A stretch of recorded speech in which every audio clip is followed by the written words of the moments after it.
সবার প্রতি আন্তরিক প্রীতি ভালোবাসা এবং শুভেচ্ছা জানাচ্ছি। তৃতীয় শ্রেণীর ছাত্রছাত্রীরা, তোমাদের আমি পাঠ অনেকদিন দিই নেই, কারণ পরীক্ষা চলছে আমি জানি। তাই পরীক্ষা এখন অনেক হয়তো হয়ে গেছে, তাই আমি 2 এবং 1 to 5 দিয়েছিলাম পাঠ, দু একটা তোমাদের দিনে আজকে দিয়ে দিলাম। তো ঠিক আছে, পাঠ শুরু করি। হ্যাঁ,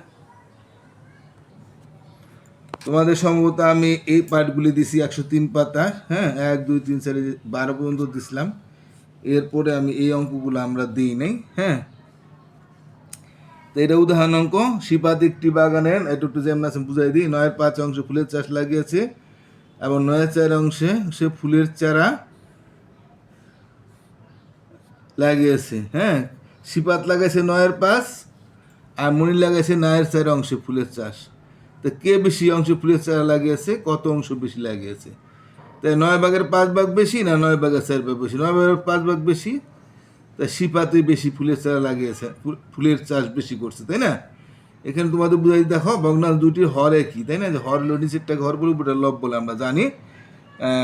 এটা আমি তোমাদের বুঝাই দিছি। দুধের স্বর উপরে আর ভগ্নাংশের স্বর হলো নিচে। হ্যাঁ, ভগ্নাংশের হর নিচে আর দুধের স্বর উপরে, উল্টাটা থাকে। তো ওটা যদি স্বর, এটা হর, কিন্তু উচ্চারণটা প্রায় একই। তাই এটা এই সূত্রটা বলে যে দুধের স্বর যদি উপরে, ভগ্নাংশ হর নিচে। কে বেশি অংশ ফুলের চারা লাগিয়েছে? আমরা বুঝতে পারলাম যে শিবাত বেশি লাগিয়েছে। বুঝিয়ে দিছে ভগ্নাংশ দুটির হর একই, এক হইলে তো আমরা বুঝতে পারি। তাই লব তুলনা করে পাই শিবাত বেশি অংশে ফুলের চারা লাগিয়েছে। গণিতিক ব্যাপারে কীভাবে হবে? তো এটা হবে, উপরে থাকবে 5-এর 9, এটা থাকবে 4-এর 9। হ্যাঁ, তো 9 ওখানে 5, এখানে হবে 4, এখানে হবে 9। তো আছে 5 ব্যাক করলে আর 9, 1-এর 9। তো শিপাত 1-এর 9 অংশ বেশি ফুলের চারা লাগিয়েছে, 9-এর 1 অংশ বেশি লাগিয়েছে। তো ঠিক আছে, এটা দেওয়া আছে, সেভাবে বুঝাই দিলাম। এখন আমরা এটা করি। এটা আমরা রিয়ার 5-এর 4 লিটার, রিয়া হইলো 5-এর 4 লিটার জুস আছে। রিয়ার আছে 5 ভাগের 4 ভাগ জুস, আর হিয়ার আছে 5 ভাগের 3 ভাগ লিটার জুস। তাহলে কার জুস বেশি? হিয়ার বেশি। তাই বলছে হিয়ার থেকে, হ্যাঁ, এই হিয়ার তো কম, হিয়ার থেকে রিয়ার কত লিটার জুস বেশি আছে? তাই এটা আমরা অতি সহজে বাই করতে পারি। বিয়োগটা আমরা এই বিয়োগ, আমরা এই যে উপরের বিয়োগগুলো আমরা তোমাদের শিখাইছি কীভাবে করতে হয়, ঠিক একই নিয়মে করতে হবে। তাই রিয়ার আছে কত, একটু লেখা দিই। রিয়ার জুস আছে, লেখা করলে না করলেও কোনো সমস্যা নাই। রিয়ার জুস আছে কত? 4/5 লিটার। আর হিয়ার জুস আছে 3/5 লিটার। একটু লিখলে ভালো হয়, না লিখলেও যে হবে না তা না। তাহলে এখন আমরা কি কইছে, তাহলে হিয়ার থেকে রিয়ার কত লিটার জুস বেশি? সুতরাং হিয়ার থেকে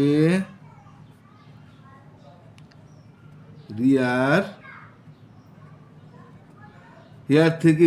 কত লিটার জুস বেশি আছে আমরা বিয়োগ করলেই পাইতে পারি।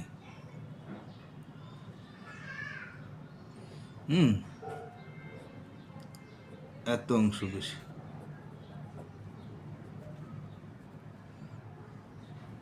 এত অংশ বেশি আছে। হ্যাঁ, তো আমরা বিয়োগটা কীভাবে করি আমি বলে দিচ্ছি। 2টা 5 আছে, মানে হর একই আছে, তাহলে এখানে 2টা হরের থেকে একটা হর আসবে, 5ই থাকবে লসাগু। এটাকে বলে লসাগু। আবার সংখ্যা যদি ভগ্নাংশের হরের যদি 2টা 2 রকম থাকতো, তাহলে এখানে অন্যরকম হইতো, যাই এটা হন বোঝার দরকার নাই। এখন তোমাদের সহজ আছে, সহজে থাকে। যেহেতু তো আমাদের লব হর একই আছে, সেহেতু আমাদের উপরের সংখ্যায় বসবে। আমি এটা বুঝাই দিছি কেন, তারপর আবার একটু বুঝাই দেবো। যেমন 5, এটা হলো নিচেরটা দা ভাগ, উপরটা দেবো 5-5-এর ভাগ করলে একবার যায়। 1/4 গুণ, মানে নিচেরটা দা ভাগ, এই ভাগ দেওয়া যে ফলটা হয় উপর দেওয়া গুণ। তো 5/5 একবার যায়, 4-1-4 হয়। 5/5 একবার যায়, 3-1-3 হয়। তাহলে আমরা এটা বুঝতে পারি যে উপরেরটি বসবে। হ্যাঁ, তাহলে কত হইলো? এত অংশ বেশি আছে। তো সমান দিয়ে আমরা দেখি কত হয়। 5,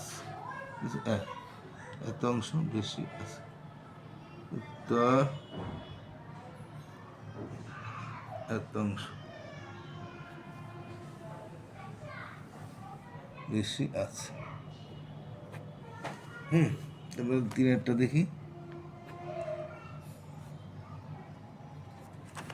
3-এরটা কি বলছে? রনি একটি কেকের 7/3 এবং মণি 7/5 খায়। তাহলে এখানে 7/3 খাইলো কে? রনি। আর মণি খেলো 7/5। তাহলে মণি বেশি খেয়েছে না? বুঝাই তো যায়। তা 7/3 বেশি না 7/5 বেশি? 7/5 বেশি। তো রনি অপেক্ষা, এই যে রনি তো কম খাইলো, তো রনি অপেক্ষা মণি কত অংশ বেশি খায়? তো দেওয়া আছে এখানে কি আছে? 7/5 একটি কেকের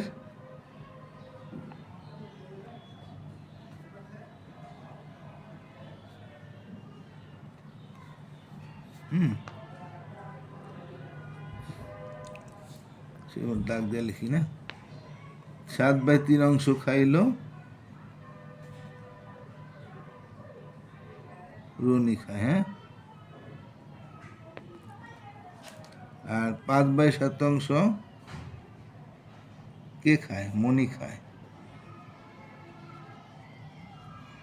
তাহলে রনি অপেক্ষা মণি কত অংশ বেড়ে? সুতরাং রনি অপেক্ষা, সুতরাং তুমি দিতে পারো না, এই শুধু দুইটা দিলে মাঝখানে একটা উপরে ফুটা, সোজা 2টা ফুটা দিয়ে মাঝখানে একটা ফুটা। সুতরাং বলে রনি অপেক্ষা মণি কত অংশ বেশি খায়? আমরা বিয়োগ করি, এত অংশ বেশি খায়।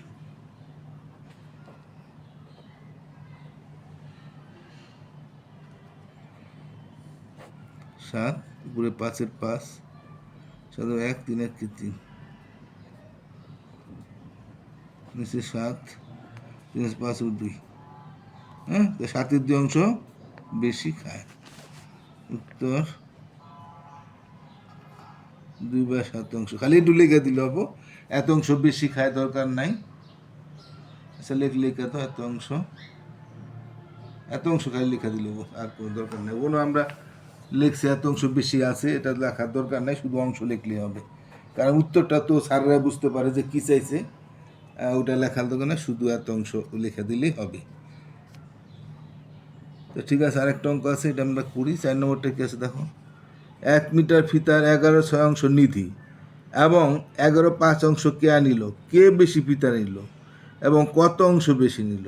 1 মিটার ফিতার 11/6 নিধি নিছে, তা নিধি বেশি নিছে, আর ওই নিচে 11/5 নিছে কেয়া। তাহলে কেয়ার থেকে নিধি কত অংশ বেশি নিছে? তো কে বেশি ফিতা নিল এবং কত? তো কে বেশি নিল? ফিতা। তাহলে নিধি বেশি নিল, তাই না? তো এটা আমরা কীভাবে করতে পারি? সহজ, একই নিয়ম। তো 4 নম্বরটা আমরা দেখি। 1 মিটার ফিতার, না? 1 মিটার ফিতার ফিতার 6/11 কে নিল, 11/6 নিল হইল নিধি। এত অংশ নিধি নিল, না? নিধি নিল না লিখে একবার লিখা এবং দিয়ে লিখা দিই, তাহলে 5/11 কেয়া নিল, কেয়া নিল। তাহলে কে বেশি নিল?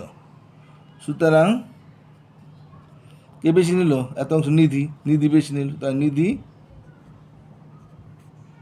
বেশি ফিতা নিল। সুতরাং বেশি নিল,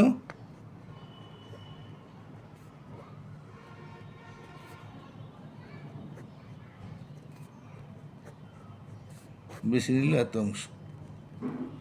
তোমরা বিয়োগ করলেই পাই 11 হবে। 2টা 11 থেকে একই নিয়ম, তো উপরে 6 বসবে। কেন বসবে আমি বুঝাই দিছি, প্রত্যেকটা একই নিয়ম। 5 আর 6 ভাগ হলে 11, এত অংশ। উত্তর 1/11 অংশ। না, এই উত্তরটা একটু দুইটা লিখতে হবে। উত্তর এখানে যে দুইটা উত্তর চাইছে, উত্তর হবে নিধি বেশি নিল, নিধি বেশি ফিতা নিল 1/11 বেশি নিল। এটা একটু ভাবে লিখতে হবে। তো ঠিক আছে, আশা করি তোমরা বুঝতে পারছো। হ্যাঁ, আমি একবার না পারলে আরেকবার দেখে নিবা। একদম সহজ, কারণ এটা বোঝানোর মতো তেমন কিছু নাই। তোমরা একবার না দেখে আরেকবার দেখলে অতি সহজে বুঝতে পারবা। তা আজকের মতো এখানে শেষ করি। সবাই ভালো থাকো। আর যারা চ্যানেলটা সাবস্ক্রাইব করছো ধন্যবাদ, কৃতজ্ঞতা আবারও জানাই তাদের প্রতি। আর যারা করো না একটু দয়া করে সাবস্ক্রাইবটা করো, আর একটু লাইক দিও পছন্দ হলে। হ্যাঁ, আর স্কুলে গিয়ে একটু ছেলেমেয়েদের, তোমাদের স্কুলের ছেলেমেয়েদের একটু বললো আমার পাঠগুলি যেন একটু দেখে, কারণ আমার পাঠের মানুষ খুবই কম। তাই ঠিক আছে, তোমরা সবাই ভালো থাকো। আজকের মধ্যে এখানে বিদায় নিই, টাটা।